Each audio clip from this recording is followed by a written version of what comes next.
Tae-ho Kim stepped off the transport shuttle and looked up at the massive crystal towers of Kelvara Prime Academy. The buildings stretched toward the purple sky like frozen lightning, their surfaces catching the light from 3 different suns. Students of various alien species walked across the courtyard, their forms strange and wonderful to his human eyes. He adjusted his backpack and tried not to stare. A group of tall, blue-skinned beings with 4 arms glided past him, speaking in musical tones. Near the fountain, several rock-like creatures sat perfectly still, so motionless that Tae-ho wondered if they were actually alive. Floating orbs of light danced around what looked like walking trees made of silver metal. Everyone seemed so peaceful here, so calm.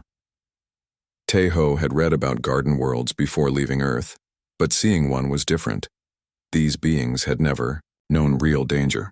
Their planets were safe with mild weather and no predators. They had evolved to be gentle, cooperative, and trusting. He was the first human ever accepted into the academy, the first student from what the galactic community called a Class 12 Deathworld. The paperwork alone had taken 3 years to process, with dozens of safety evaluations and psychological tests. Even now he carried special permits and had to follow strict behavioral guidelines. "You must be the human student," said a voice behind him. Tae-ho turned to see a creature that looked like it was made of living crystal. Light danced through its transparent body in shifting patterns. "I am Professor Velthara. Welcome to Kelvara Prime Academy." Tae-ho smiled and extended his hand for a handshake, then quickly pulled it back when he saw the professor flinch. Right. Showing teeth was considered aggressive behavior to most species. His forward-facing eyes, designed for hunting prey probably, didn't help either. "Thank you for accepting me," he said quietly, keeping his voice soft. "I promise to follow all the safety protocols." The professor's crystalline form flickered with what might have been relief. "Of course. Please follow me to your first class. We will be studying predator behavior patterns today. A fascinating subject, though I must admit, rather disturbing for most students." They walked through corridors filled with other students. Tae-ho noticed how they all seemed to drift away from him as he passed. Not rudely, but instinctively, like prey animals sensing a predator nearby. He tried to walk more slowly, to move less smoothly, but it felt unnatural. The classroom was a circular room with seats arranged in rising tiers. About 30 students were already present, representing at least a dozen different species. Tae-ho took a seat near the back, hoping to avoid attention. The moment he sat down, the students in nearby seats quietly moved to different spots. Professor Velthara activated a holographic display in the center of the room. "Today we will examine apex predator behavioral patterns from various worlds. Please note that some of these images may be disturbing. The Academy provides stress relief chambers for any student who needs them." A 3-dimensional image appeared of a creature that looked like a cross between a tiger and a dragon. It had 6 legs, massive claws, and rows of sharp teeth. Several students made sounds of distress. One of the blue-skinned beings actually fainted and had to be helped from the room. "This is a Jactar from the world of Keth Prime," the professor explained. "Notice the forward-facing eyes indicating a pursuit predator. The muscle structure suggests it can achieve speeds of up to 60 kilometers per hour in short bursts." Tae-ho studied the creature with interest. It reminded him of the big cats he had seen in documentaries back on Earth, but larger and with an extra pair of legs. The hunting adaptations were obvious. The eyes for depth perception, the powerful haunches for pouncing, the claws for gripping prey. "Can anyone identify other predatory adaptations?" Professor Velthara asked. Most students seemed too frightened to speak. Finally, a small fuzzy creature with large round eyes raised a tentacle. The teeth appear designed for tearing flesh?" "Correct," the professor said gently. "Though please remember, we study these creatures to understand ecosystem balance, not to frighten ourselves." Tae-ho raised his hand. The professor looked surprised. "Yes, Mr. Kim?" "The spine structure suggests it's built for stealth hunting," Tae-ho said.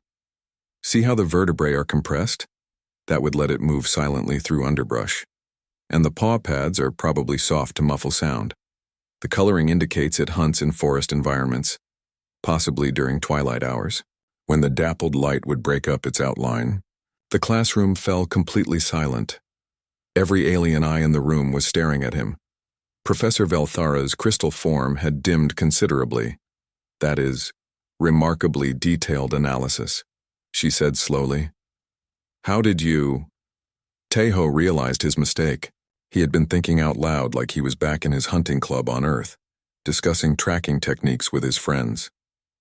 These beings didn't think like predators. They couldn't look at a creature and instinctively understand how it killed. I read a lot about animal behavior, he said lamely. The professor quickly moved on to the next example, but Tejo could feel the weight of stares on him for the rest of the class. When other predators appeared in the hologram, he kept his mouth shut, even when the professor's explanations were incomplete or wrong. During the break, he sat alone in the hallway. Other students walked by in small groups, whispering in their native languages. He caught fragments of Galactic Common, Deathworld, Predator Eyes, Dangerous. A small, rabbit-like creature approached him hesitantly. "Excuse me," it said in a tiny voice. "Are you really from Earth?" "Yes," Tejo said, trying to sound as non-threatening as possible. "Is it true that your world has creatures that hunt other creatures for food?" Tejo thought about how to answer. On Earth, the food chain was a basic fact of life. Plants were eaten by herbivores were eaten by carnivores, and humans sat at the top of it all. But looking at this gentle being, he realized that concept might be as alien to them as their crystal cities were to him. "Some creatures on Earth need to hunt to survive," he said carefully. "It's part of the natural balance." The rabbit creature's eyes went wide with terror and it scurried away. When class resumed, Professor Velthara seemed nervous. She kept the holographic displays brief and avoided looking directly at Tejo. The other students had moved even further, away from him. As the session ended, Tejo gathered his things slowly. He had known this wouldn't be easy, but he hadn't expected to feel so isolated. These beings lived in a universe where the strong protected the weak, where cooperation was the highest value, where the very concept of violence was almost incomprehensible. He was a predator among prey, and everyone could sense it. Walking back to his dormitory, Tejo wondered if coming here had been a mistake. The galaxy was vast and beautiful, but perhaps some gaps were too wide to bridge. Perhaps humans would always be too frightening for the civilized worlds to truly accept. He looked up at the alien stars and tried not to think about home. 3 days had passed since Tejo's first class and things had not improved. Students still avoided him in the hallways, conversations stopped when he approached, and even the professors seemed uncomfortable around him. He spent most of his free time alone in his dormitory, reading about alien cultures and trying to understand how to fit in. The morning started like any other. Tejo arrived early to his xenobiology class and took his usual seat at the back of the room. Professor Velthara was setting up a new holographic display, something about symbiotic relationships in peaceful ecosystems. The other students filed, in slowly maintaining their careful distance from him. "Today we will explore how different species can work together for mutual benefit," Professor Velthara began.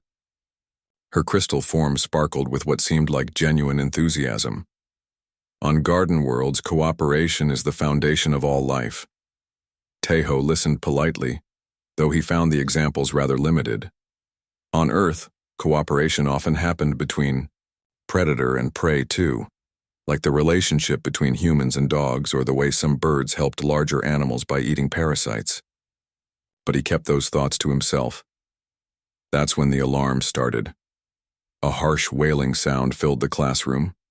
Red lights flashed along the walls. Professor Velthara's crystal body went completely dim with what Tejo was learning to recognize as extreme fear. "Emergency lockdown," announced a mechanical voice. "All students and faculty remain in current locations. This is not a drill." The classroom doors sealed with a heavy metallic sound. Tejo felt his muscles tense automatically. His eyes immediately began scanning the room. Exits, cover points, potential weapons. It was an instinctive response that his human brain couldn't shut off. Most of the alien students huddled together in small groups, making distressed sounds. A few of the more delicate species had simply fainted from the stress. Professor Velthera tried to maintain order, but her voice was shaking badly. "Please remain calm," she said. "The Academy's security systems are very advanced. We are perfectly safe here." Tejo wasn't convinced. Something felt wrong. The lockdown was too sudden, too complete. If this was just a safety drill, they would have been given advance notice. If it was a technical malfunction, the systems would be trying to evacuate students, not trap them. A new sound echoed through the halls. Heavy footsteps, metallic and rhythmic. Getting closer. Professor Velthera's crystal form flickered nervously. "Perhaps it's just maintenance drones," she whispered. But even she didn't sound convinced. The footsteps stopped outside their classroom. There was a moment of terrible silence. Then the sealed door exploded inward with a thunderous crash that sent several students screaming for cover. Through the smoke and debris stepped creatures that made the holographic predators from earlier look gentle by comparison. They stood upright on powerful legs, their bodies covered in natural armor plates that gleamed like black metal. 6 arms extended from their torsos, each ending in hands equipped with razor-sharp claws. Their heads were insectoid, with compound eyes that seemed to see everything at once. The lead creature was larger than the others, with additional scarring across its armor, and what looked like military insignia burned into its carapace. It surveyed the cowering students with obvious amusement. "Greetings, soft shells," it said in heavily accented Galactic Common. Its voice was like grinding stone. "I am Commander Gextar of the Sekthari warrior clan. We have come to provide you with a practical education." Professor Velthera stepped forward on trembling legs. "This is an academy. These are students. You have no right." Commander Gextar backhanded her casually with one of his 6 arms, the crystal being shattered against the wall and lay still. Several students screamed. Others simply collapsed from terror. "Rights are earned through strength," the commander said. "Your pathetic species understand only weakness. Today you will learn what real predators look like." 2 more Sekthari entered the room, carrying something between them in a reinforced cage. The container was vibrating violently, and Tejo could hear something large moving inside it. Scratching, growling. "Meet your new classmate," Commander Gextar announced. "A Vorthak from our homeworld. 6 legs, acid saliva, claws that can cut through steel. It hunts by detecting fear pheromones, which means it should have quite a feast in here." The cage was set in the center of the room. The creature inside was throwing itself against the bars with increasing violence. Each impact made the entire container shake. Tejo found himself studying the cage with professional interest. The bars were spaced about 8 centimeters apart. The lock mechanism was electronic, operated by a remote that one of the Sekthari carried. The creature inside was large, probably massing around 200 kilograms based on the momentum of its impacts. "You see, soft shells," Commander Gextar continued. "The galaxy has grown too comfortable, too safe. Species like yours have forgotten that the universe is a dangerous place. We Sekthari remember. We embrace the hunt. We honor the strong and cull the weak." One of the other Sekthari spoke up. "Commander, what about the Deathworlder?" All compound eyes turned toward Tejo. Commander Gextar's mandibles spread in what might have been a grin. "Ah, yes, the human," he said. "We have heard stories about your species. They say you come from a world so violent that most civilized beings cannot even visit it.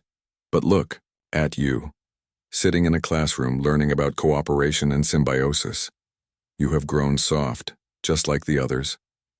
Tejo said nothing. He was calculating distances, noting the positions of the 3 Sekthari, analyzing the room's layout. His breathing had automatically slowed, and his heart rate was dropping. Combat preparation responses that were hardwired into human physiology. "In fact," Commander Gextar said, "we will start with you. Let us see how a Deathworlder handles a real predator." He activated the remote. The cage door swung open with a metallic clang. The Vorthak emerged slowly at first, its 6 legs moving. With careful precision, It was even larger than Tai-Ho had estimated, probably 2.5 meters long, with a low-slung body built for speed and power. Its head was mostly mouth, filled with rows of needle-sharp teeth. Acid dripped from its jaws, sizzling where it hit the floor. The alien students pressed themselves against the walls, whimpering in terror. The creature's nostrils flared as it detected their fear pheromones. Its head swiveled back and forth, choosing its first victim. Tai-Ho remained perfectly still in his chair, watching. The Vorthak's movement patterns, the way it tested the air, the slight favoring of its left front leg, all valuable information. He had seen similar hunting behaviors in large predators back on Earth. "Run, little Deathworlder," Commander Gextar taunted. "Let us see the famous human survival instincts at work." But Tai-Ho didn't run. He didn't even stand up. He just sat there, studying the creature with calm, professional interest. His stillness seemed to confuse both the Vorthak and the Sekthari. The Vorthak took a step toward a group of huddled students, then another, its muscles bunched, preparing to strike. That's when something changed in Tai-Ho's expression. Something, cold and calculating. Something that made even the battle-hardened Sekthari take an involuntary step backward. The human was no longer looking like prey. The memory hit Tai-Ho without warning, as clear as if it was happening again. He was 12 years old, camping with his family in the mountains back on Earth. His younger brother Jae-min had wandered off the trail to look at wildflowers.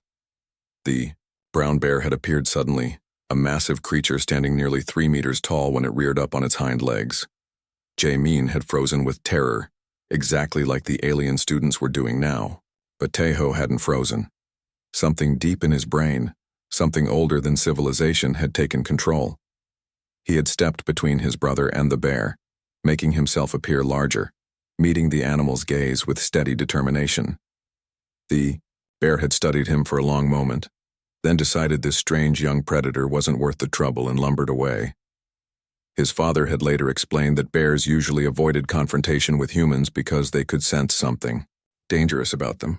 Even apex predators from Earth recognized other apex predators. Now watching the Vorthak stalk toward the terrified alien students, Tai-Ho felt that same ancient part of his brain wake up. The civilized, educated part that had been trying so hard to fit in at the academy went quiet. What emerged was something much older and much more dangerous. His breathing became controlled and steady. His pupils dilated to take in more light. Every muscle in his body relaxed into the loose, ready stance of a natural hunter. The change was so complete that even the Sekthari noticed it. "What is the human doing?" one of them whispered to Commander Gextar. The Vorthak had chosen its first target, a small furry creature that was trembling against the wall. The predator's acid drool sizzled on the floor as it approached, savoring the fear pheromones pouring off its prey. Tai-Ho stood up slowly. The movement was so smooth and controlled that it drew the attention of every eye in the room. He began, walking toward the supply cabinet at the front of the classroom, his gait changing from the careful, non-threatening shuffle he had been using for days to something else entirely. He moved like water, like shadow, like death itself. "Where are you going, little Deathworlder?" Commander Gextar called out, amused. "Running away to save yourself?" Tai-Ho didn't answer. He opened the supply cabinet and began removing items.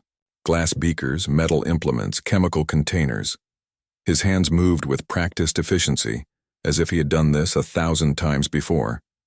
The Vorthak sensed the movement behind it and turned, momentarily distracted from its chosen prey. Its 6 legs carried it in a half circle as it tried to process this new development. Prey wasn't supposed to move toward predators. Prey was supposed to run. Tai-Ho picked up a heavy glass beaker and examined it critically. With a sharp motion, he struck it against the edge of the metal table, creating a jagged weapon with a solid grip. He tested the weight and balance, then nodded in satisfaction. "Interesting," he said quietly, speaking more to himself than anyone else. Hexapedal locomotion, probably descended from ambush hunters based on the muscle distribution. Forward set eyes but wide-spaced, suggesting it hunts in low-light conditions where depth perception is less important than field of view. Commander Gextar's mandibles clicked nervously. "What is it doing?" Taeho picked up a metal stand from one of the equipment tables and bent it into a crude spear with casual strength that made the Sekthari exchange worried glances. No civilized species could manipulate metal with their bare hands like that. The acid suggests it's evolved to hunt heavily armored prey. Taeho continued in that same calm, analytical tone. Probably uses the initial strike to weaken natural defenses, then follows up with those claws. But look at the leg structure. It's built for short bursts of speed, not sustained pursuit. A sprint predator. He moved to the chemical storage area and began mixing compounds with the confidence of someone who understood exactly what he was doing. The acrid smell of the mixture made even the Sekthari step back.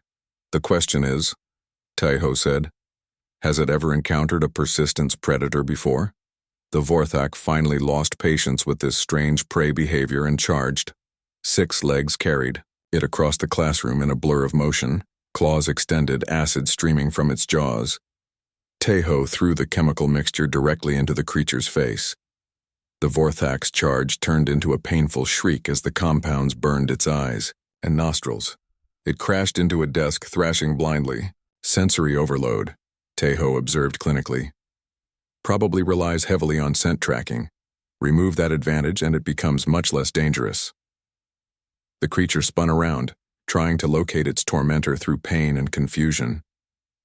Taeho was no longer where he had been standing. He had moved to the left, using the creature's own momentum to position himself at its flank. The improvised spear struck precisely at the joint where the Vorthak's left front leg met its body. The metal point found the gap in its natural armor and drove deep. The creature screamed and collapsed, its weight distribution destroyed. Hexapedal creatures are inherently less stable than quadrupedal ones, Taeho explained, circling his wounded prey with patient, measured steps.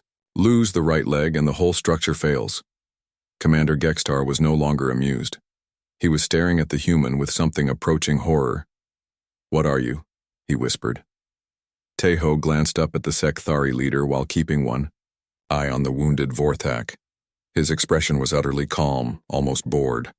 I'm a human being, he said simply. We're persistence predators. We don't hunt by overpowering our prey quickly. We hunt by being smarter, more patient, and more determined than anything else on our planet.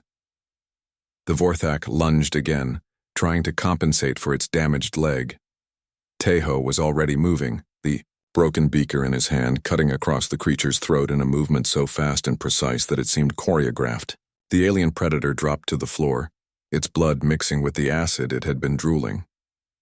We've been hunting for 2 million years, Taeho continued, wiping the improvised blade clean on his shirt. We hunted mammoth with nothing but sharpened sticks. We hunted cave bears and saber-toothed tigers. We hunted everything that ever challenged us until we were the only apex predator left on our world. He looked directly at Commander Gextar, and his eyes held no trace of the nervous, eager to please student who had arrived at the academy days before. They held the gaze of something that had never known fear, only the patience to wait for the right moment to strike. And then we got creative, Taeho said softly. We learned to use tools, to plan ahead, to work together. We became something no other predator in Earth's history had ever been. We became smart enough to hunt anything.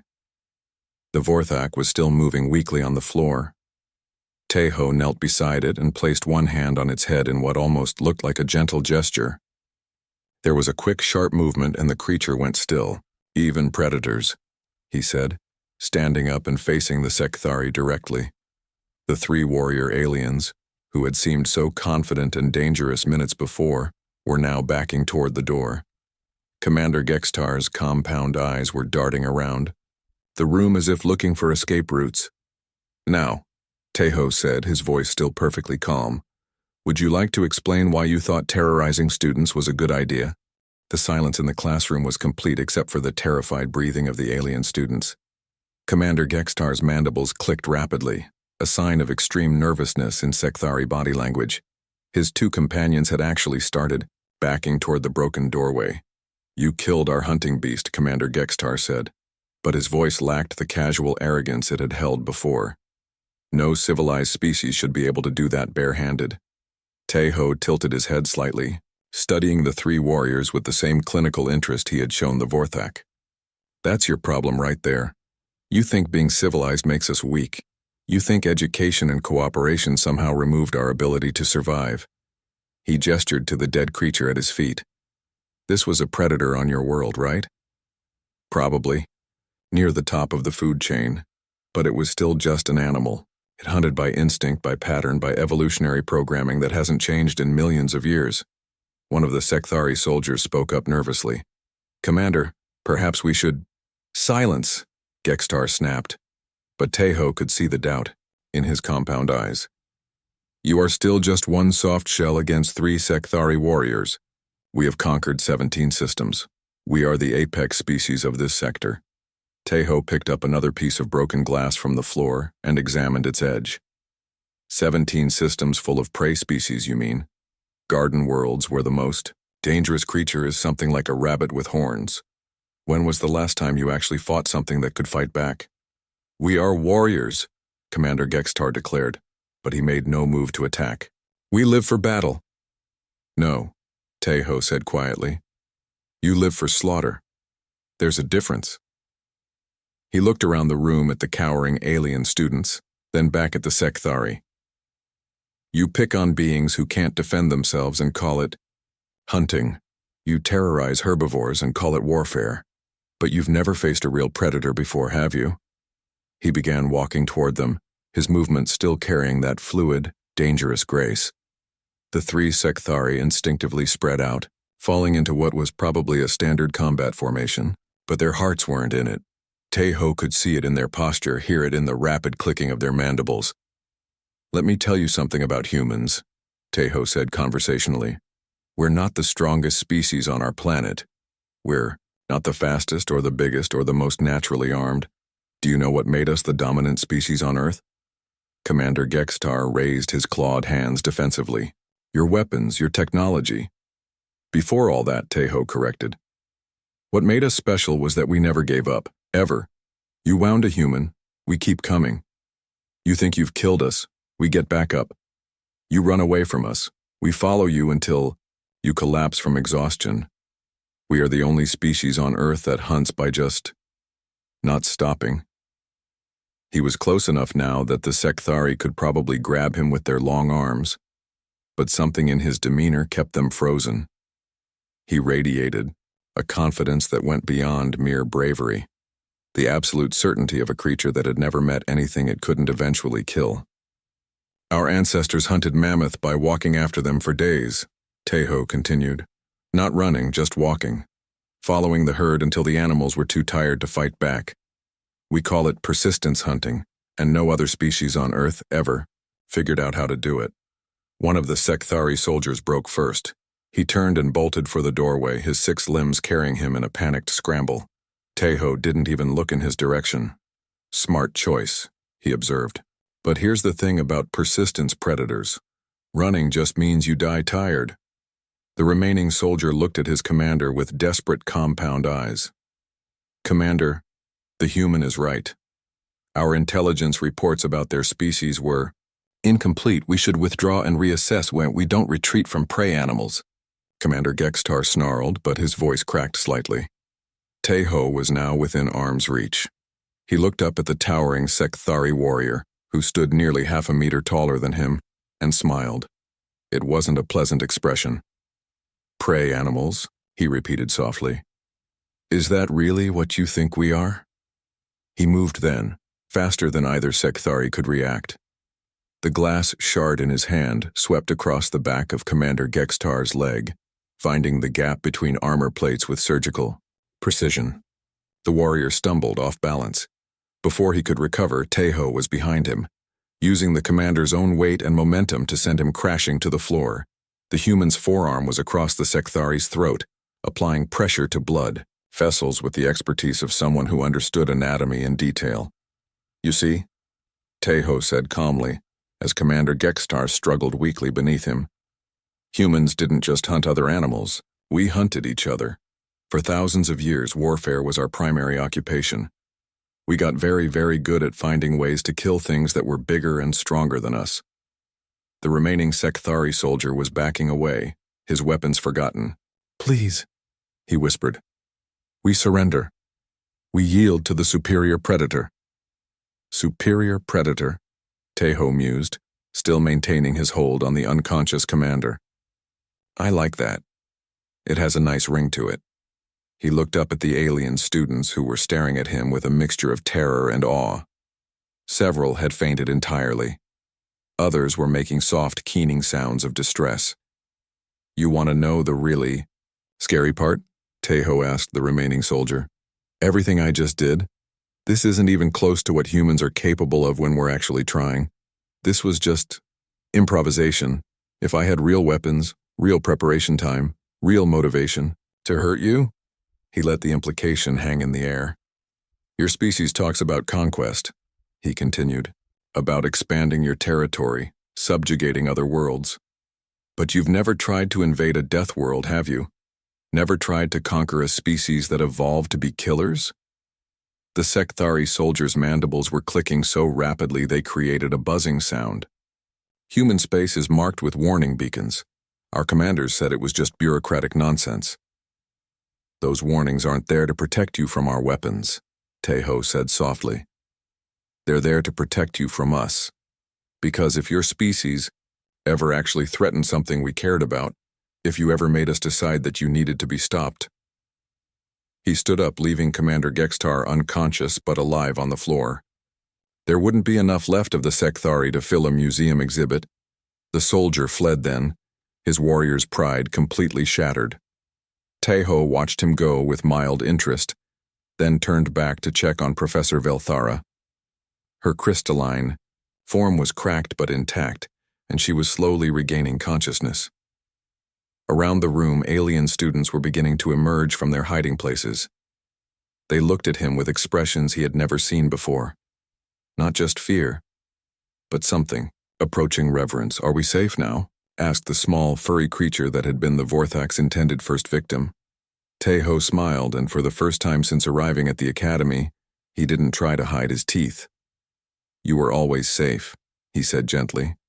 "You just didn't know it yet." 2 hours later, the classroom looked like a battlefield. Emergency medical teams were treating shocked students while maintenance crews worked to repair the destroyed door. The body of the Vorthak had been removed, but dark stains on the floor showed where it had died. Tejo sat in his usual seat at the back of the room, watching the organized chaos around him. He had cleaned the blood from his hands and changed into a fresh shirt, but he couldn't wash away what had happened. The other students gave him an even wider berth than before, some of them actually shaking when they looked in his direction. Admiral Thexara of the Galactic Council arrived with a full security detail. She was a member of the Altarian species, like Professor Velthara, her crystalline body reflecting the emergency lighting in sharp rainbow patterns. Her first stop was to check on the injured professor, then she approached Tejo with obvious caution. "Mr. Kim," she said formally, "I need a complete report of what happened here." Tejo looked up at her with tired eyes. 3 Sekthari warriors invaded the academy. They released a dangerous predator as some kind of training exercise. I defended myself and the other students. "You killed a fully grown Vorthak with improvised weapons," the Admiral said. "Our preliminary scans show you disabled it in less than 4 minutes. It seemed like the most efficient solution," Tejo replied quietly. Admiral Thexara studied him for a long moment. "The Sekthari commander is in our medical bay with severe injuries. He keeps babbling about apex predators and deathworld demons. His remaining soldiers have requested immediate transfer to the farthest rim of the galaxy." Tejo shrugged. "I tried to explain that humans aren't naturally aggressive. We just don't like bullies." A holographic projection suddenly activated near the front of the classroom. The image showed a middle-aged Korean woman in a white coat, her background clearly showing the interior of a spaceship. She had kind eyes but carried herself with obvious authority. "Tejo," the woman said warmly. "Are you injured?" "I'm fine. Dr. Choi," he replied. "Just a little tired." Admiral Thexara looked between them. "Dr. Hyejin Choi, I presume? The xenopsychologist." "That's correct," Dr. Choi said. "I'm also Tejo's cultural liaison officer. I was monitoring the situation remotely and came as soon as I could establish communication. She looked around the damaged classroom with professional interest. I see we've had another incident involving misunderstanding of human nature. Misunderstanding? Admiral Thexara's crystal form flickered with what might have been indignation. Your student killed a Class A predator with broken glass and chemistry. Supplies. Yes, that does sound like a fairly standard human response to an immediate threat, Dr. Choi said calmly. Though I'm impressed he managed to do it without seriously injuring the attackers. That shows remarkable restraint. Professor Velthara, her crystal form still bearing several cracks, approached hesitantly. Dr. Choi, I must ask, is Mr. Kim still the same gentle student who arrived here days ago? Dr. Choi's expression became thoughtful. That's a complicated question, Professor. Taeho was always exactly what he is, a human being. The gentleness you observed isn't fake, but neither is what you saw today. We are, by evolutionary necessity, a dual-nature species. She gestured to Taeho, who was listening to the conversation with quiet attention. Humans are intensely social creatures. We form deep bonds with our communities and will go to extraordinary lengths to protect those we consider part of our group. We're also natural teachers, caretakers, and cooperators. But, she continued, we evolved those traits specifically because they made us better at survival. Everything that makes us good friends and allies also makes us terrifying enemies. The same protective instincts that drive us to nurture children will drive us to kill anything that threatens them. Admiral Thexara was clearly struggling to process this information. How does the Galactic Council handle species with such extreme capabilities? Very carefully, Dr. Choi said with a slight smile. Why do you think we have so many restrictions on human travel? Why do you think human space is surrounded by warning beacons? It's not because we're naturally violent. It's because other species can't tell the difference between our protective mode and our predatory mode until it's too late. She looked directly at Taeho. The young man you see there has probably never hurt another person in his life. He volunteers at animal shelters, tutors younger students, and sends half his stipend home to support his family. But when something threatened beings he considered under his protection, I became something else, Taeho finished quietly. Something older. Professor Velthara's voice was barely audible. Will you change back? Taeho considered the question seriously. I never really changed, Professor. I just stopped pretending to be something I'm not. He stood up slowly, his movements once again carrying that fluid, predatory grace. But when he looked at the frightened alien students, his expression was gentle. I'm still the same person who wants to learn about your cultures, he said. I still think the galaxy is beautiful and that cooperation is better than conflict, but I'm also the thing that killed a Vorthak to protect you. Both of those are true at the same time. One of the small, rabbit-like students approached him hesitantly. Are all humans like you? In some ways, Taeho said honestly. We all have the same basic programming, but most humans never need to access that part of themselves. I only did because you were in danger. Dr. Choi nodded approvingly. That's exactly right. Humans are predators, but we're selective predators. We don't hunt for sport or dominance. We hunt to protect what matters to us. Admiral Thexara seemed to be calculating something in her crystalline mind. Dr. Choi, given what has happened here, do you think Mr. Kim should continue his studies at the academy? There was a long pause. Taeho looked around at his classmates, seeing fear mixed with something that might have been respect. Professor. Velthara watched him with obvious uncertainty. That's not my decision to make, Dr. Choi said finally. It's theirs. Professor Velthara stepped forward, her cracked crystal form reflecting the light in fractured patterns. Mr. Kim, I must admit that I don't fully understand what you are. But I also can't deny that you saved all our lives today. She paused, clearly struggling with the words. If you're willing to continue your studies here, then I believe we have much to learn from each other, about predators and prey, about cooperation and protection, about what it really means to be civilized. Taeho smiled, and this time he didn't hide his teeth.